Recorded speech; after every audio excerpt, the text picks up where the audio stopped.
बहाने क्लास में अकेले ही रोक लिया करता था। धमकियां देता था कि अगर मेरी बात नहीं मानी तो मैं ये मम्मी पापा को बता दूं। इतना डर लगा कि मैं रात को तो मम्मी के एकदम चिपक के सोई थी। नमस्कार दोस्तों, आप सभी का ज्ञानोलॉजी विद रितिका मेरे चैनल में बहुत बहुत स्वागत है, जिसमें आपको मिलता है ज्ञान, वो भी लॉजिक के साथ। तो संडे का दिन था तो पापा छुट्टी के मूड में थे, तो पापा को मन हो रहा था कि चलो मूवी लगा के देखते हैं। तो हमने कठपुतली मूवी लगा के देखी और उसमें वो हीरो था जो टॉयलेट पिक्चर में था। क्या नाम है उसका? हाँ, अक्षय कुमार। तो जब मैंने उस पिक्चर को देखा दोस्तों, मैं आपको क्या बोलूं, मेरे को तो उस पिक्चर देखने के बाद इतना डर लगा कि मैं रात को तो मम्मी के एकदम चिपक के सोई थी। और मतलब इधर से उधर आने में भी मेरे को इतना डर लग रहा था। और चलते फिरते मम्मी को उस मूवी के बारे में कमेंट कर रही थी, तो मम्मी को पता चल गया कि हाँ, ये इस पिक्चर से बहुत डरी हुई है। तो मम्मी ने मुझे समझाया कि इसमें डरने की कोई जरूरत नहीं है, इसमें सीखने की जरूरत है। और जो मम्मी ने लर्निंग्स दी वो वास्तव में हर गर्ल चाइल्ड और हर गर्ल के लिए बहुत बहुत बहुत इम्पोर्टेंट है। मेरी हम्बल रिक्वेस्ट है कि आपकी जो घर में लड़की है या कोई भी गर्ल चाइल्ड हो जिसको आप बहुत प्यार करते हैं, जिसका आप बहुत भला चाहते हैं, तो प्लीज प्लीज प्लीज उस गर्ल को मेरी ये वीडियो जरूर बताना, चाहे वो नर्सरी में भी क्यों ना। हो सकता है कि आज की वीडियो लंबी हो जाए, लेकिन जो मैं आपको लर्निंग बताऊंगी वो आज के समय में हर गर्ल के लिए बहुत जरूरी है। और दोस्तों, आप भी इस वीडियो को बिना स्किप करे लास्ट तक जरूर देखना। दोस्तों, मैं आपको मम्मी की लर्निंग बताने से पहले मूवी की शॉर्टकट में स्टोरी बता देती हूँ कि क्या था। एक्चुअली मूवी में एक आदमी होता है जो उम्र से पहले ही बूढ़ा दिखने लग जाता है, मतलब कि बचपन में ही बूढ़े आदमी जैसी शक्ल हो जाती है उसकी। और उसको एक लड़की पसंद आने लगती, शायद से वो उससे शादी करना चाहता था। तो जब वो उसको बोलता है और वो लड़की उसको मना कर देती है और कुछ ऐसे सेंटेंसेस बोलती है जो उस लड़के की सेल्फ रिस्पेक्ट पे जाके हर्ट करती है। जैसे कि शक्ल देखी है तुम्हारी आईने में कभी? कौन लड़की तुमसे शादी करना चाहेगी? तो वो लड़का उसकी माँ के साथ मिलकर उस लड़की को किसी भी बहाने से घर पे बुला लेते हैं और बहुत बुरी तरीके से उसकी हत्या कर देते हैं। और उस लड़की ने उसके चेहरे की वजह से उसको रिजेक्ट कर दिया था, इसलिए वो उसके चेहरे पे हर जगह चोट लग के निशान कर देता है और फिर उसको बहुत बुरी तरीके से मार देता है। उसकी आंख भी फोड़ देता है। एक्चुअली तो वो उसकी आंख उसकी बॉडी से ही अलग कर देता है।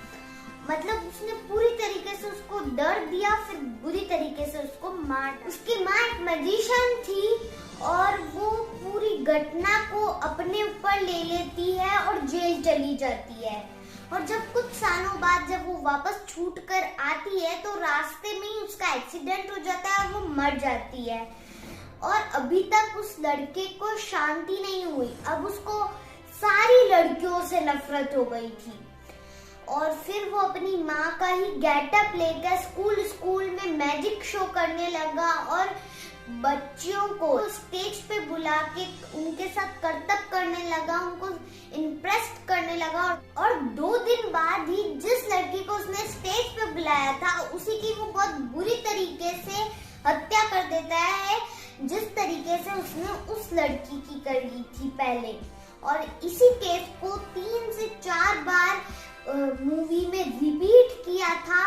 लास्ट में तो अक्षय कुमार ने उसको पकड़ भी लिया था, लेकिन वो अपनी भांजी को नहीं बचा पाया। मूवी में एक और नेगेटिव कैरेक्टर था जो कि एक स्कूल टीचर था और वो अपनी सब्जेक्ट में कमजोर बच्चियों को एक्स्ट्रा क्लास के बहाने क्लास में अकेले ही रोक लिया करता था और उनकी कुछ ऐसी बात पता कर लेता था जिसको वो मम्मी पापा को नहीं बताती थी। और उसी से वो धमकियां देता था कि अगर मेरी बात नहीं मानी तो मैं ये मम्मी पापा को बता दूंगा।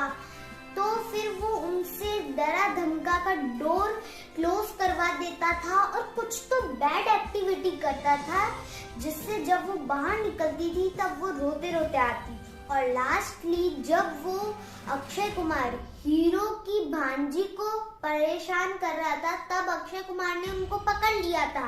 काश वो इसी तरीके से उनको मरने से भी बचा लेता, पर वो ऐसा नहीं करता। खैर ये तो मूवी थी, लेकिन आपने देखा ना कितनी डरावनी थी। लेकिन आपको भी इससे डरने की कोई जरूरत नहीं है, क्योंकि मेरी वीडियो में आपको मैं कुछ ऐसी चीजें बताऊंगी जो इस तरीके की मुसीबत से आपको बचा सके। दोस्तों, पहली और सबसे इम्पोर्टेंट चीज ये है कि आपको गुड टच और बैड टच के बारे में पता होना चाहिए। आपको ये भी पता होना चाहिए कि बैड टच करने वाले लोग कौन होते हैं। तो दोस्तों, आइए पहले जानते हैं कि गुड टच क्या होता है, बैड टच क्या होता है। कोई भी आपके हेयर्स पे टच करे, कोई भी आपके चिक्स पे टच करे, कोई भी आपके पीठ थपथपाए या फिर हैंडशेक करे, तो ये सब तो होते हैं गुड टच। मतलब कि इन टच को बुरा नहीं माना जाता, क्योंकि सामने वाले ने आपको चीयर अप, ग्रीटिंग और ब्लेसिंग्स के लिए किया है, जो कि एक अच्छी भावना है जिस पे आप नॉर्मली बिहेव कर सकते हो।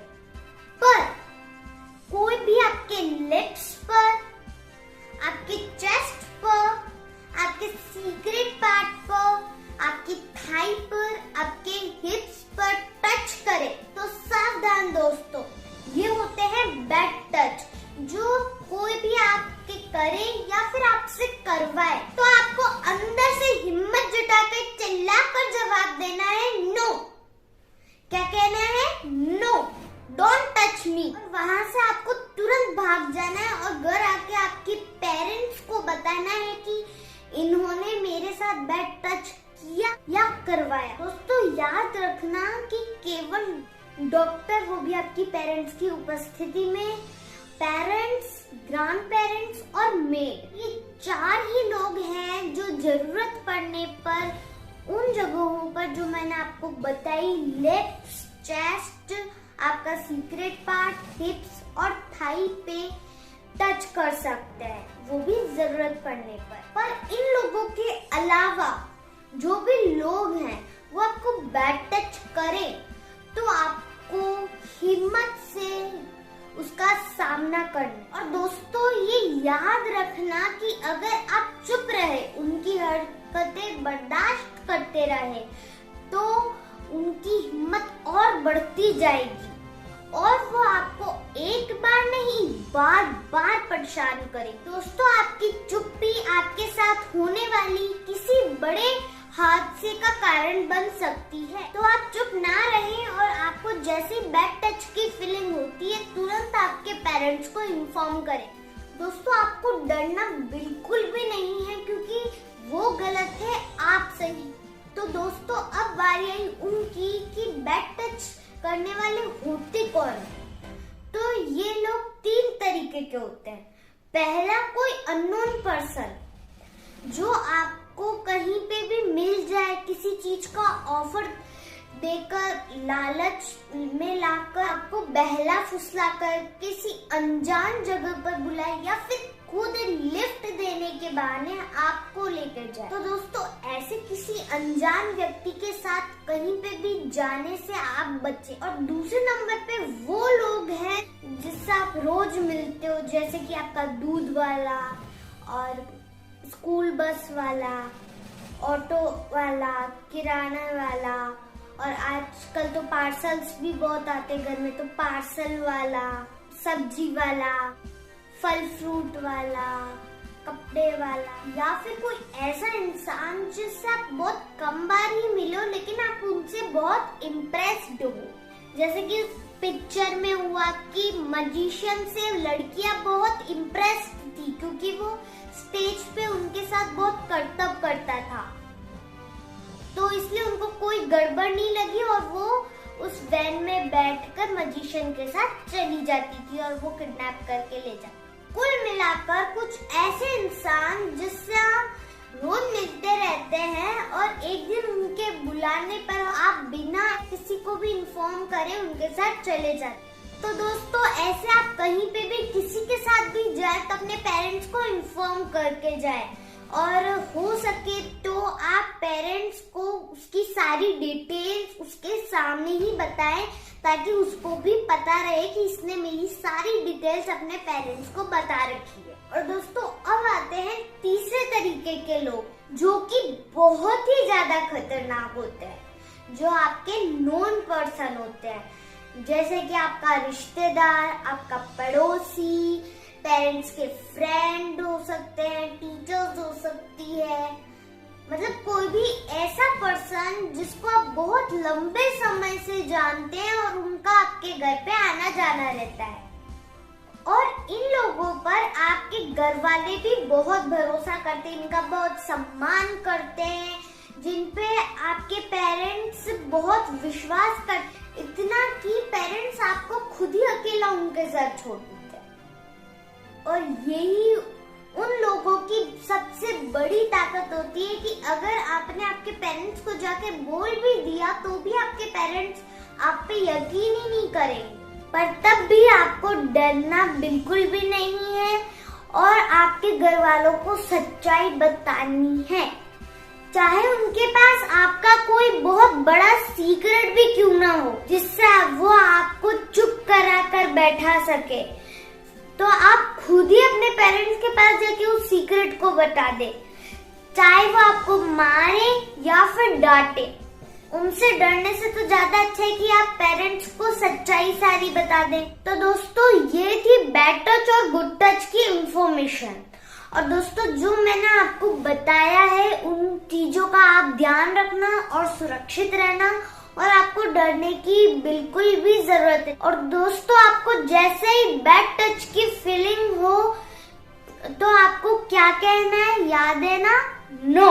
तो दोस्तों वैसे तो मैंने आपको वीडियो में सारे पॉइंट्स बता दिए, अगर आप उनका ध्यान रखोगे तो आप सुरक्षित रह सकते हैं। लेकिन अगर आप फंस भी जाओ तो उस मूवी में ही एक सीन था जिसमें अक्षय कुमार ने पर्सनल सेफ्टी के लिए 5 पॉइंट्स बताए थे, जो मैं आपको शेयर करना चाहती हूँ। पहला पॉइंट है कि आपको डरना नहीं है, क्योंकि fear is the biggest enemy.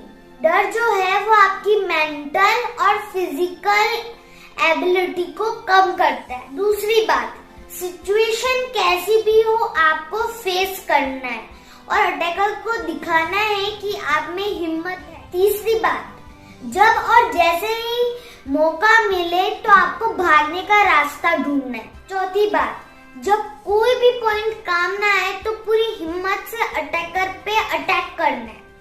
पांचवी बात, आपका फोन जो है हमेशा साइलेंट मोड में रहना चाहिए और हिडन पॉकेट में रहना चाहिए, क्योंकि आपका फोन ही आपका सबसे बड़ा असेट है। और हम जैसे जो बच्चे हैं वो फोन तो नहीं रख सकते, तो एक ऐसी डिवाइस भी आती है जो आपके पेरेंट्स के नंबर पे या जीपीआरएस की मदद से उस पर आपकी लोकेशन भेजती रहती है।